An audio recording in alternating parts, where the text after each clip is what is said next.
name, your address, and then signing and adding a stamp. Basically, it's nothing that hard. Every program has its own required documents, but these are just some documents that cuts across almost every Erasmus program. So now I'm going to show you how you could actually apply for the Erasmus programs.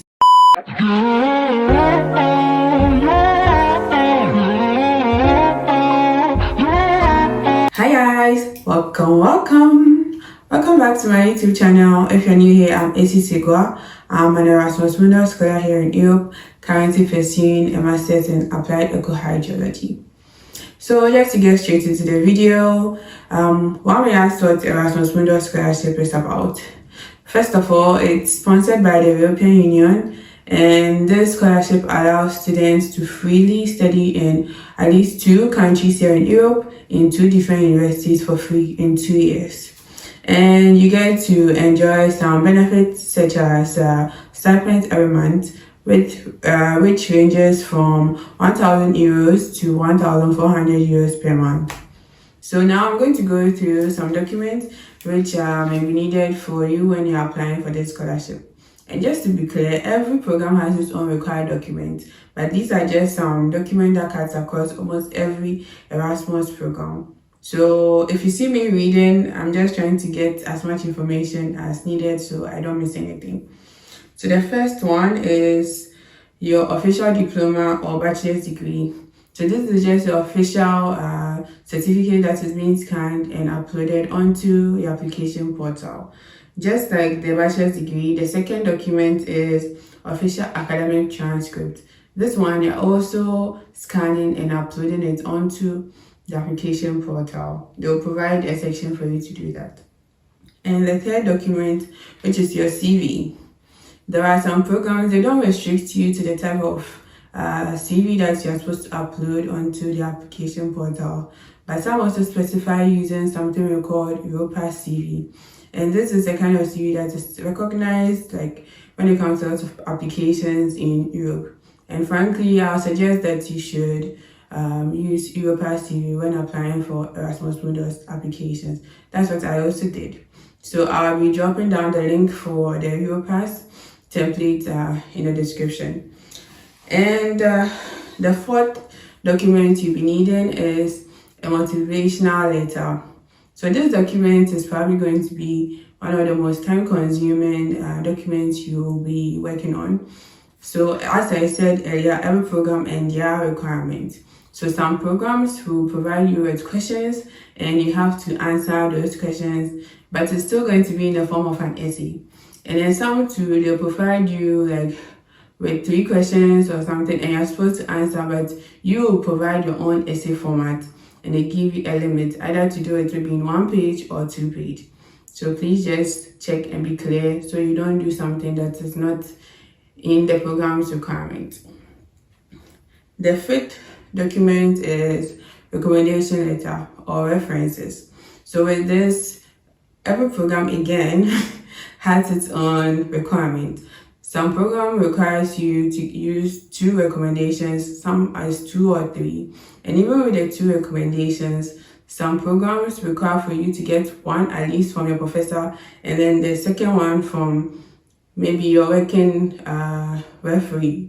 So this is maybe for those who have working experiences. But if you don't have a working referee, you could just get 2 professors to sign up as your reference letters referee. And then the 6th document you'll be needing is proof of nationality or proof of identification. With this, since it's an international application, mostly I suggest you should use your passport, your official passport.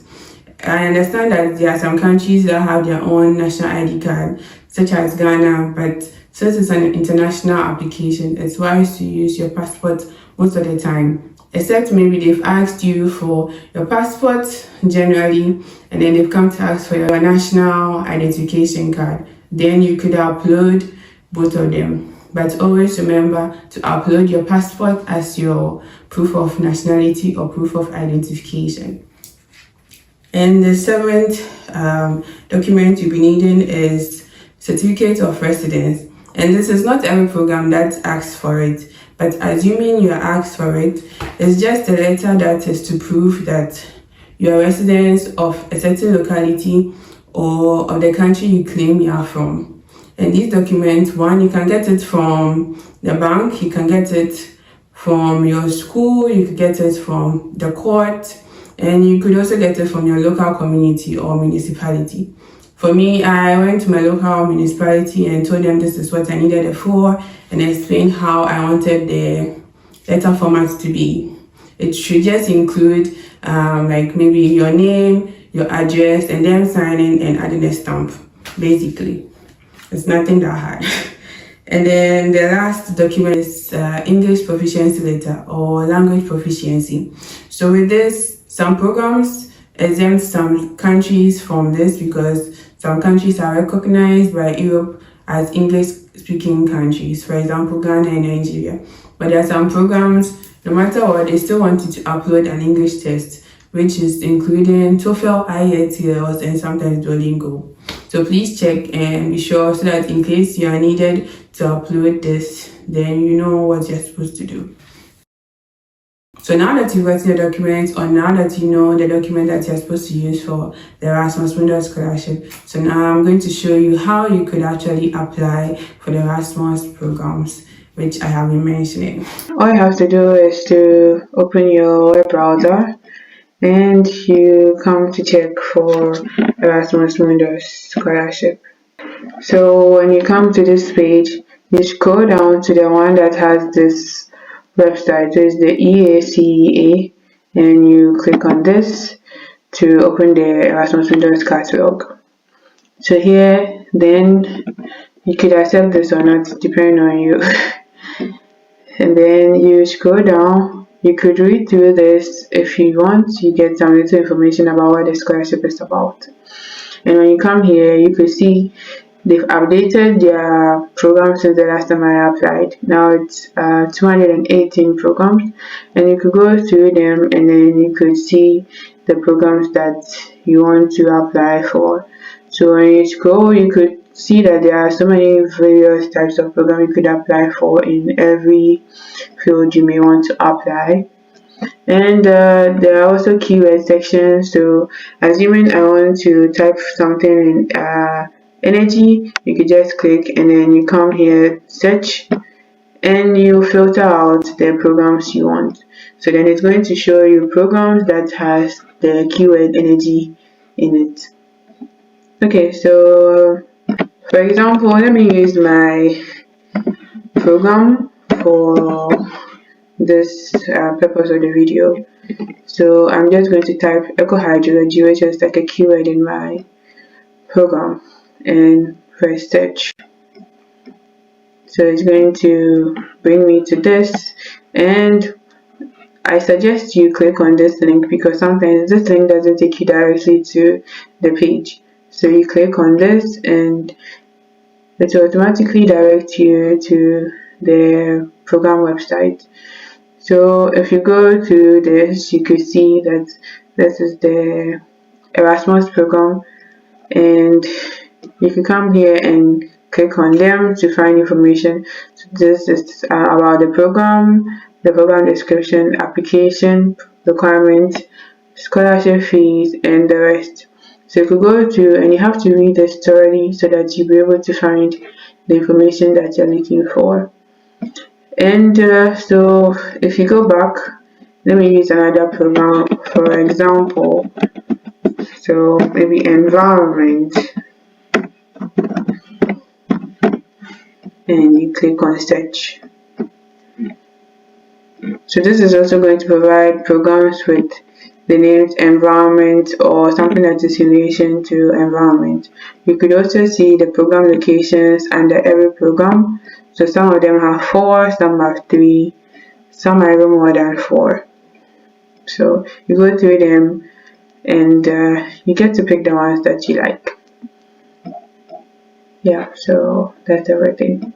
So the last part is just some questions I got when I was jotting stuff down about this scholarship. So maybe I forgot not to mention, but I'll just answer some 5 questions which I have.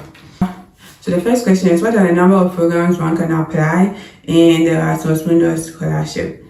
So there are some programs, they restrict you to applying to at most 3 programs. But for me, the program that I applied for, I wasn't limited to any number of programs, but I decided to apply for 4.